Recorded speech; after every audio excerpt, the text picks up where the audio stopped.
Mr. Aina, in spite of the Supreme Court decision on the autonomy of local government, it appears to be struggling to, the policy appears to be struggling to even stay.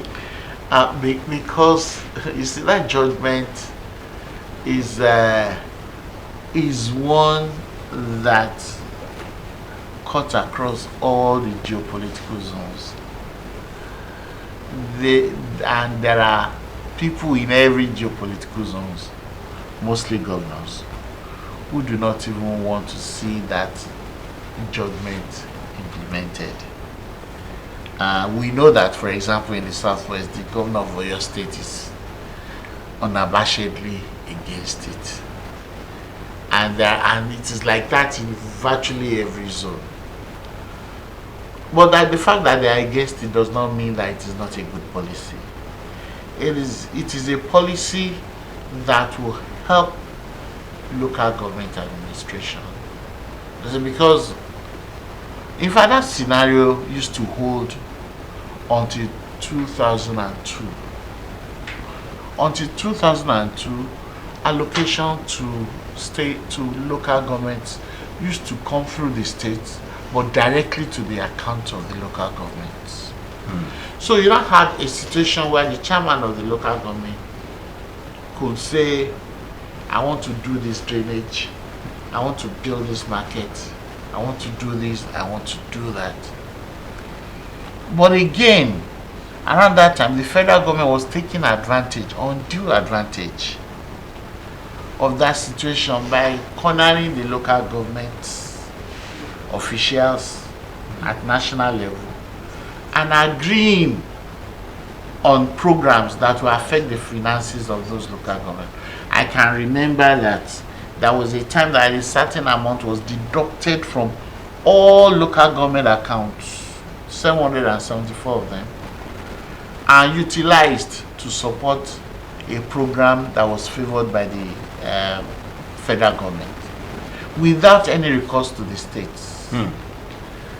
Even they said they were doing security, and somebody went to Mitsubishi and bought Pajero for all the local governments in Nigeria without the knowledge of the governors and so on. So based on this, the governors went to court and actually got an interpretation that forbade the management of local government funds like that. So from then, local government funds started coming to the states, and then there will be a JAC meeting, and then and of course the advantage that one had then was that there were some local government that were having zero allocation. No local government had zero allocation after that.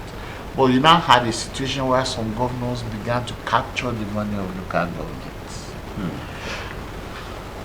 Most local governments in the past 12 months, for example, there's none of them that earn close to 2 billion naira. But go to any of them, you will not see 200 million naira projects. Now, for those of them that have executive capacity, that is, they have the right team, when their money comes to them, 200 million, 300 million, they will know what to do with it. And if they need help, there are areas where they can get help, either from the royal fathers, from the indigenous or town unions and associations and so on. People can actually be more involved in the running of their local government system when the chairmen are empowered by sending their money to them. The governor of Anambra State, Soludo, has come out with a law in Anambra State that is also going to control the local government's finances. So now, how do we see the autonomy really working? They are just playing. You see, because the constitution is clear. Where a state law contradicts a federal law, the federal law shall override. So it's an exercise in futility. What do you say about the recent sacking of elected local government officials in the new Edo? I would have suggested that the government should have just been more circumspect, and he should have taken his time before just sacking. people that were also elected the same way was elected. But governors don't always understand this. And they want to, you see, because of our military experiences, the chief executive and so on, we feel that they can do anything and so on. I believe those people would seek protection from where they should. You see a remedy? I believe there will be a remedy. I believe that the new environment does not favor marching anyhow on local government officials. It does not favor it. Do you also see a new election body set up for local government elections working? People are working on that. And you see, this is why I have issues with many of us Nigerians. We want federalism. We want devolution of power. But when the time comes to put all these things to test, we are unable to trust the people who are handling it. Because again, many of them do not even show trustworthy behavior. There is no single local government in Nigeria where the governor has lost any of the local governments through an election conducted by the State Independent Electoral Commission. So this is why people are saying, look, don't even let the state handle this anymore. Let the federal government just create an electoral body for local government elections. They think they will have more confidence on that, and it is unfortunate. You see, because it is good to have structures, but when the people don't work the way they should work. I remember when we were in opposition, AD in those days, we had an election where SIEC was handling it. People were coming to to polling units and flogging people away and then stamping whatever they want to stamp by themselves. And at the end of the day, all seats were won by the party, except for one that was won by a different party in Ifaki. And by the time they reconducted that election, a precious soul was lost. Yes, somebody was killed or somebody died through that election.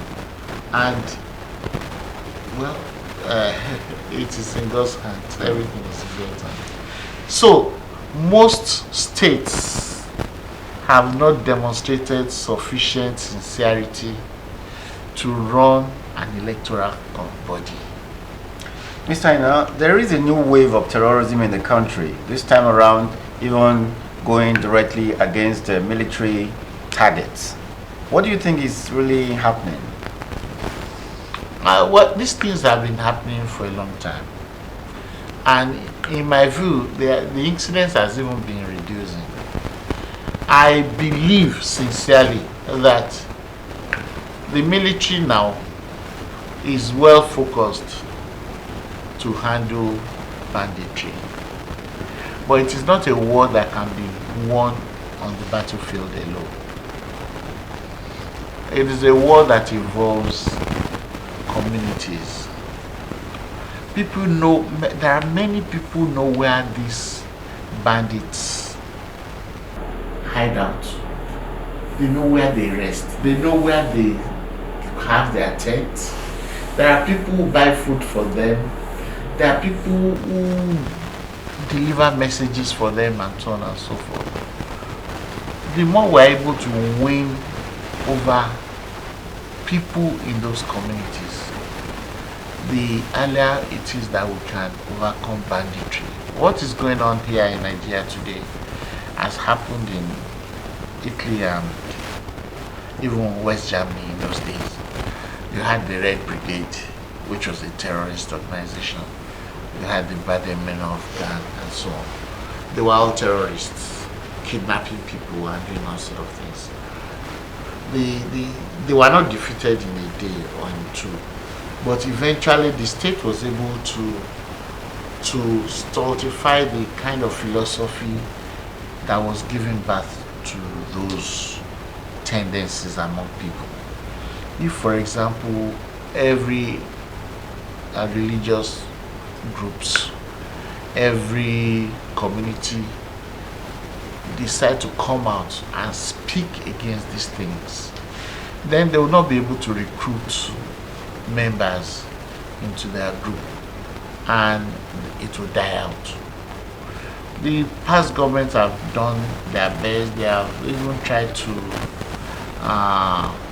re-indoctrinate and bring those people to a new ideology and so on. But the people doing it, they are still doing it. But there are communities where they don't thrive. For example, Ekiti now, I can say with some measure of confidence that it is not as it used to be. There was a time when almost every week you will hear a case of kidnapping, this and that. It is now limited to, I think, the Emiratis. It is now Because of the forest? It is also a boundary Long town. span? It is also a boundary town. And then the forest is also there. And what is also now required is maybe a decisive action for like 3 or 4 weeks and just neutralize. That's the way the military and the police use it. I don't know what it is, but they neutralize criminal activities in those areas. They neutralize the threats. They neutralize it. Okay, now the final subject will be development commissions. I think the first commission we had, apart from the NDDC, was the regional one was the Southwest Development Commission. Today, No. Which one? The Northeast Development Commission started off a long time ago. Okay. And the idea was, after the traumatic experiences of the Boko Haram and so on, there should be a way to rebuild that area. And the rebuilding should not be just by the states themselves, it should be coordinated. That was why that was established. And it is pleasant that it is now clear that every zone, every region needs a commission like that. It is a good thing because it should demonstrate to every Nigerian the extent to which people are really ready for regional integration. Can we have a Southwest regional body, for example, located in Ibadan, and after 10 years they are all satisfied that they have been equitable, nobody has been cheated, everybody has gotten their just due and so on. It's just a way to remove attention and focus from the center. And this president is doing a lot of things. For example, even in the VAT we spoke about just now, the president is giving up 33% of what used to accrue to the federal government and giving them to the state and local government. So these are some of the things we will now see when, for example, there is a body that has close to 1 trillion or 2 trillion naira to spend on the Southwest, aside from what the local governments are doing, aside from what the state governments are doing on their own. Can we have a regional airline, for example, that will be flying both local and international destinations? Can we have even what are the things we can have? Can we have rail lines that will link us together and increase interaction among us? What are the things that we can do together as a people? And it is like that for the other 5 regions or zones of the nation. I think it will help in accelerating development at all levels. You see, because if we call ourselves the Old Western region and we have enviable traits to copy from our ancestors the things they did? How did they do it? Can we collaborate now that we are broken into so many parts? Can we come together and do things and create some kind of synergy among us, which will produce results that are bigger than if we are all working independently of each other?